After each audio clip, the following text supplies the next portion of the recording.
There's this 9-digit number that plays a huge but kind of unseen role in the U.S. economy.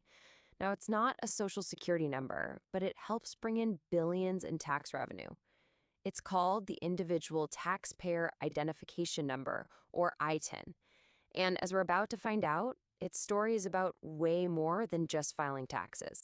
All right, here's what we're going to cover. First, we'll dig into the dilemma that made the ITIN necessary in the first place. Then, we'll break down exactly what an ITIN is and what it isn't. We'll walk through how you apply for one and then explore its surprising life outside of taxes. After that, we'll touch on the debates around it and finally look at its real impact as a tool for compliance. So let's start with this fundamental problem that's built right into the U.S. system. Think about this for a second. The law is very clear. If you earn money in the United States, you have to pay taxes. Simple enough, right? But what happens if you're not eligible for a Social Security number? How are you supposed to comply with the law? It's a real legal catch-22 that literally affects millions of people. So on one side, you've got this legal requirement to pay taxes. But on the other, you have a huge group of people who can't get the one number they need to do it. And we're not just talking about undocumented immigrants. This also includes people who are here legally, like some students, survivors of domestic violence, and even the spouses of certain visa holders. This created a massive gap in the system. So how did the government try to fix this? Well, they came up with a special tool designed for one single purpose: tax compliance. An ITIN is just what it says it is, a tax processing number, and that's it. It's issued by the IRS, and here's the easiest way to spot one. It's always 9 digits, and it always begins with the number 9. Its only official job is for federal tax reporting. This program isn't new at all. It was actually created way back in 1996. The goal was pretty straightforward. The IRS needed a way for folks without a Social Security number to report their income and pay what they owe. The ITIN was the answer. And the sheer scale of this program is, well, it's staggering. Since it started, the IRS has issued over 26 million ITINs. That's millions and millions of people using the system to meet their tax obligations year in and year out. Okay, it is absolutely crucial to understand the difference between an ITIN and a Social Security number, because they get confused all the time. An ITIN comes from the IRS for taxes. An SSN comes from the Social Security Administration for work and benefits. But here is the most important part. An ITIN is only for taxes. It does not and cannot be used for work or to get Social Security benefits. Let's be perfectly clear on this, because this is the single biggest myth about the ITN. It is not a work permit, it does not make you eligible for Social Security, and it has absolutely zero to do with a person's immigration status. Think of it as just a tool for the IRS, and nothing more. So if someone actually needs an ITIN, how do they go about getting one? Well, the process is very, very specific. The whole journey begins with this one document right here, the IRS Form W-7. This is the official application. The process really has 3 main parts. First, you fill out the Form W-7. Now, here's the key.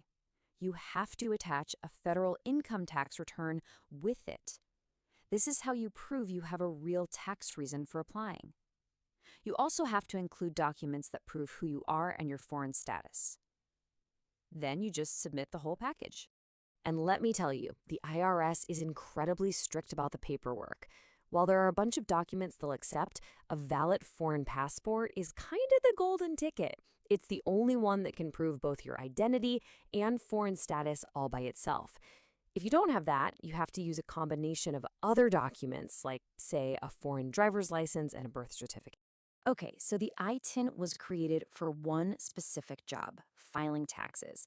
But this is where the story gets really interesting. Its real-world impact has grown way beyond what anyone ever expected. It's become this unexpected key to financial life in America.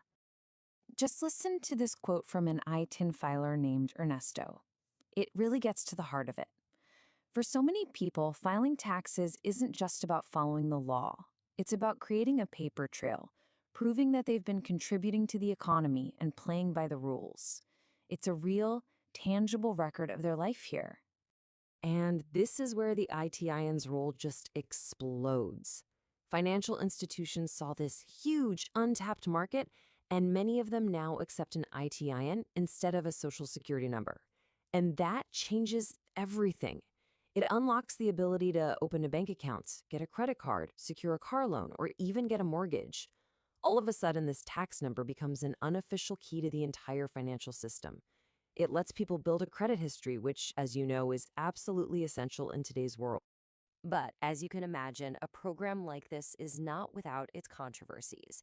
It sits right at this really complex intersection of tax law and immigration policy, which leads to some pretty big debates. So, on one side of the debate, you've got the Treasury's own watchdog group, and they've raised concerns that the strict privacy rules for taxpayers prevent the IRS from sharing ITIN information with immigration enforcement. From their perspective, it creates a kind of blind spot. But on the other side, you have one of the strongest privacy laws in the entire federal government. This law basically builds a firewall around your tax data. It strictly forbids the IRS from sharing it with other agencies, and that includes immigration. The argument is pretty simple. If that privacy guarantee wasn't there, people would be too afraid to file their taxes, and the whole system of compliance would just fall apart. So, despite all these debates, it's worth circling back to the original question. When you look at the bottom line, is the program actually working as a tool for tax compliance? Well, the numbers really speak for themselves. In a single year, 2019, people filing with an ITIN contributed a net $5.8 billion to the U.S. Treasury. That's billion with a B.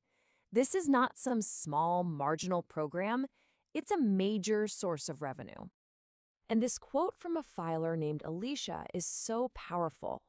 When she found out she owed taxes, her first instinct was to pay, because, in her words, that's what citizens do. It totally reframes tax compliance. It's not just a legal obligation, it becomes an act of civic participation. So that brings us back to our big question. Is the ITIN just a tax number, or has it become a key to financial life in America? The truth is, it's accidentally become both. What started as a simple bureaucratic fix for a tax problem has evolved into this essential, if unofficial, passport for millions of people trying to build a stable life. It's a perfect example of how a small administrative tool can have a massive and completely unforeseen impact.